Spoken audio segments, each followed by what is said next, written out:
Alright, so here we are starting with the second video of our religion chapter. So we're looking at the origin, diffusion, and breakdown of certain major religions. Kind of see how far we get. My goal is to get through Judaism, Christianity, and Islam today, and then, if we have to make a second video to kind of, finish up with these ideas and maybe add in a few other big religions, we will try to do so. So we want to describe how certain religions started and how and why they diffused to certain spots globally. And so, when we're in class, we'll look at, we'll have you start off with this. What do you know about the following religions in the specific areas that they're listed in? Like where they start, how they begin, how they diffuse throughout history. Because that's what we kind of understand is, okay, now that we know sort of globally a little bit where these religions are, we want to expand, and reiterate where they are, but also to understand why are they where they are.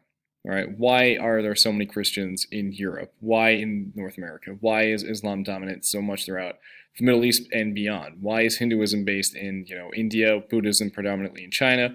Why is Judaism spread throughout the globe? So those are things that we want to be looking at today, and within throughout this. So again, here's kind of our breakdown of our different breakdown of where those religions are. All right, based on percentages, and again, it kind of also says where's the dominant group in each one.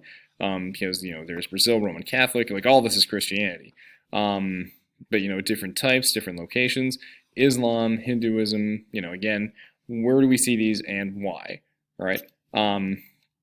So we've looked at this a little bit more messy math, but again, it kind of shows that before. So, yeah, so the religious terms, think about like this, like the same thing we do with the language tree.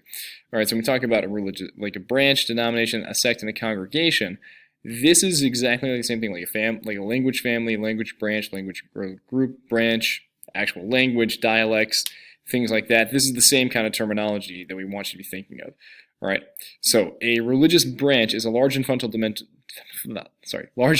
division within a religion. A denomination is or a division of a branch that unites a number of local congregations into a single and a legal administrative body. A sect is a relatively small group that's broken away from an established denomination, and then a congregation is literally just like your local, church, temple, whatever, that brings people together for the common worship. So within a Christianity example, so Christianity being the big overarching religion, all right, Protestant would be the branch, all right, Lutheran would be the type of denomination. So like if you're specifically, I still don't really know what Lutheran is, it's essentially most Christian groups that are not Catholic, but that doesn't fit all of them. Right, so they fit under this Protestant group, but also more specifically like Lutheran. And so Good Shepherd Lutheran Church here in Inver Grove Heights would be an example of a Lutheran and Protestant church, but it would still be different from a Baptist Protestant church.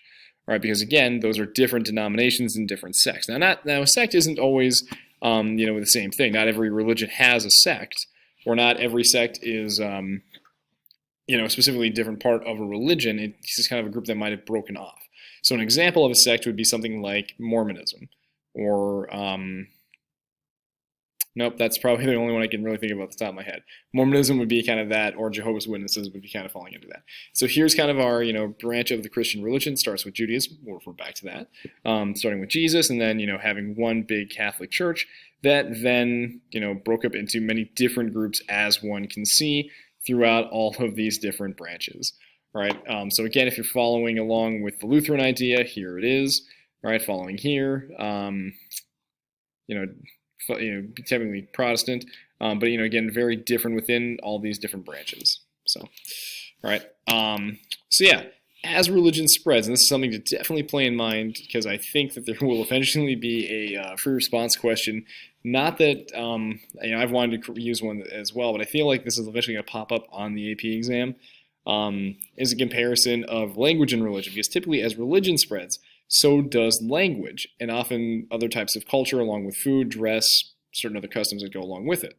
Not always, all right, because something like Islam, which the main language is Arabic as a lingua franca, is essentially only spoken for religious purposes and not the actual main language in many, many of the countries. So things like, here in America, or in Great Britain, or in India, or in Indonesia, or a lot of other countries beyond its location start, right? But to kind of show the importance of the language itself, most Catholics speak one of the Romance languages, so that would be French, Italian, and Spanish. Those are predominantly Catholic languages, or people who are Catholic typically speak those languages.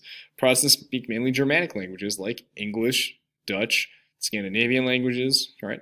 Hindi is mainly in India, where predominantly Hindus are. So that's something to keep in mind.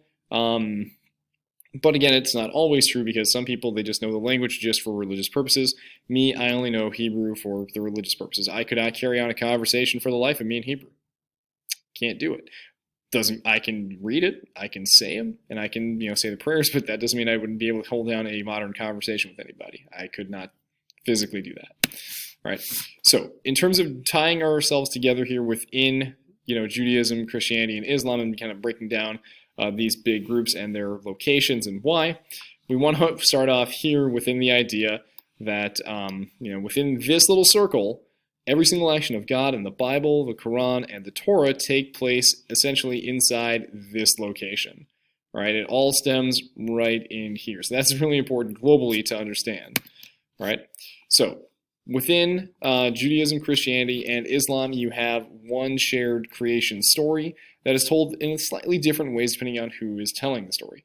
All right, so there is one name for God, which is essentially the same entity amongst all three faiths, and it just depends on how you say the term.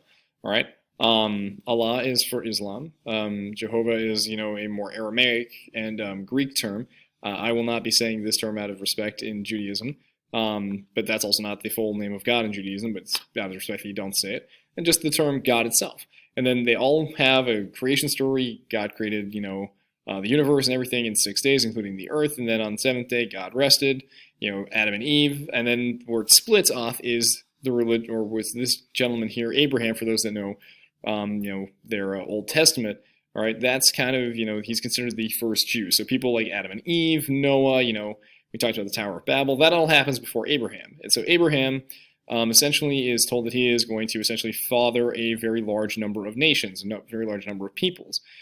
But here's the breakdown within the split between, or the first big split between Judaism and Christianity, or splitting Judaism and Christianity away from Islam, right? Because in Judaism, all right, and Christianity, Abraham has one wife. Her name is Sarah, and Sarah is barren. And so, Sarah's like, well, how can, you be a father of all these different, great peoples and, have a large family when I can't even give you a family? So in the Christian and Judaic story, Abraham is told by his wife, Sarah, hey, you need to, do this. So take my slave, Hagar, and father a child with her, which he does, named Ishmael. Now, in Islam, which follows the line predominantly of, at least they claim to follow the line of Ishmael, right? They say, no, Hagar was not a slave. She was just Abraham's other wife. And more importantly, more important than the first wife. It's kind of the way they, spin that, which is, going to be very different depending on who you talk to, right? And so Ishmael is the firstborn son, and neither religion disputes that Ishmael was firstborn. None of the religions do. So Ishmael is going to do this and kind of go off in that direction. But then all of a sudden, boom, after Ishmael's born, Sarah gets pregnant. And so that is his son Isaac. And then, that essentially follows the line of Judaism and Christianity down here. And the big split within Judaism and Christianity is essentially the New Testament with Jesus Christ. Otherwise, Judaism and Christianity would be the same religion. But with the coming of Jesus, that is the big split. Jesus would be the, aforementioned Son of God, the Savior of mankind, that is prophesied in Judaism and then carried out in Christianity to follow that. All right, and then Islam has that Prophet Muhammad who comes out, 500 or 600 years after Jesus dies, and starts Islam again based on many of the teachings within Islam and Judaism, or sorry, not Islam and Judaism, Christianity and Judaism, and carries on those beliefs and will spread the religion that way. And again, we'll break this stuff down. So within Judaism, again, the first of the Abrahamic faiths. Predominantly created in that Israel-Palestine area, right? This little sliver of land, not this big bubble where all the numbers are, but just this little sliver of land over here. All right, follows the Old Testament, also known as the Torah. The major holy place is the Western or Wailing Wall, which we'll come back to at the end of the unit. Main place of worship is synagogue or temple, and then the principal sects, or not necessarily sects, but more denominations are. Just Reformed, Conservative, Orthodox. And I consider myself a conservative Jew. That's kind of more of the middle ground of Judaism. It's not like, conservative leaning like politically. It's more of like that's the middle ground between the Orthodox and Reformed faiths. And there's other ones here too, and more specifics within each category and within each group. But that's kind of the breakdown. And so here you can kind of see the population 16 million worldwide, 81% of whom live in the United States and Israel, as you can see, over 5 million each. But then you can these other numbers as a result. So now it's like, okay, well, how do we get here? All right. Well, after so during the time of Jesus Christ, you have the Jews under the domination of the Roman Empire. And so they put up a rebellion about 40-ish years after Jesus dies. And at the conclusion of said rebellion, in what's supposed to be 70 AD, they are then forced to leave as a result of their unsuccessful rebellion, is that they're kicked out of Israel-Palestine and told you cannot return. So that's why you see this massive spread known as the diaspora. All right, meaning essentially they are to disperse throughout, these different locations, going into Spain, into Italy, into other parts of Europe, into other parts of the Middle East and North Africa, even down into Ethiopia. And then, they are kicked out throughout various different parts of Europe over time, also to other parts of the Middle East, having different, groups and congregations, and constantly on the move. So like one example here, the Sephardic migration being kicked out of Spain at the conclusion of, Spain being reconquered by the Christians from the Muslims in 1500. For those that didn't know, Spain was for about 800 years, well, more like 600 years, was heavily controlled by Muslims. And, there's another 200 years where there's a small little area known as Granada, or the area of Granada and Cordoba, that was still dominated for them for another 200 on top of that. But anyway, I digress. So then here's the migration of Jews out of Eastern Europe around late 1800s, early 1900s. And then the movement prior to and after World War II, again, predominantly going into Western Europe, South America, and into Israel-Palestine. All right. So that kind of helps to explain, this ethnic religion that has so many people all over the globe is because of the forced expulsions time and time again due to persecution, anti-Semitism, which is hatred of Jewish people, and things like that. All right, so again, here's Jewish population estimate by congressional district. Where are they heavily populated? In Minnesota, or not Minnesota, it's predominantly here in the Twin Cities. So think Minneapolis, but also, sizable numbers in St. Paul, Mendota Heights, Plymouth, Minnetonka, Hopkins, St. Louis Park, predominantly are the main locations. But then you can kind of see these other ones. New York, obviously being the biggest one, I would say. But also, these other different groups here. You think, retirees in Florida, apparently the Vegas area, that's news to me. One time during college, we were in spring break, we were out there for a track and field trip, and, these people saw me in the van, and they were Orthodox Jews, and they see the yarmulke on the top of my head, they're like, oh my God, he's Jewish, and like, oh, there must be a bunch of Jewish people in that van. And I was like, haha, they think we're all Jewish. I'm the only one here. The rest of them are all Christian because I go to a Christian college. And, it was just kind of like a fun thing because we're going back and forth and waving and going nuts. But yeah, so, Minneapolis has, a decent amount, like again, around 30-ish thousand people in the Twin Cities, but, different spreads throughout all of the United States. But yeah, and again, a lot of that comes in related to migration patterns following, we talked about within, the Chapter 3 unit, within the Eastern and Southern European migrations, where the vast majority of Jews were coming, or when they were coming, and then, people trying to get in before World War II, they were able to get out, but not in great numbers. Could have been better.